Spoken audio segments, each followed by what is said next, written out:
Bombardimet që u realizuan nëpërmjet aviacionit amerikan,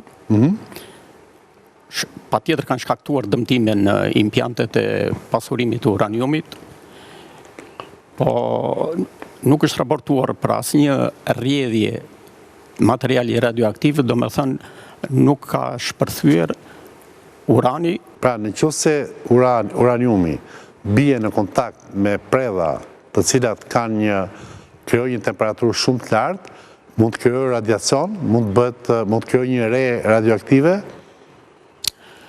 Uraniumi që ndodhet në impjant, që është duke u pasuruar, ndodhet në formë gazi. Nuk është as metal, është gaz që futet në centrifugë dhe pasurohet me një teknologji të caktuar. Centrifugat janë ca element të hollë prej alumini, të cilat me goditjen e parë prishen.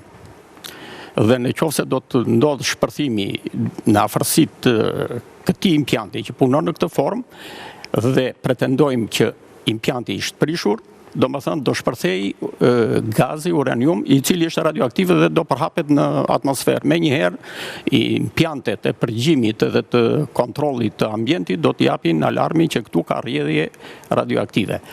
Kjo do të thotë që impjanti mund të jetë dëmtuar, po uraniumi nuk ka ndodhur aty.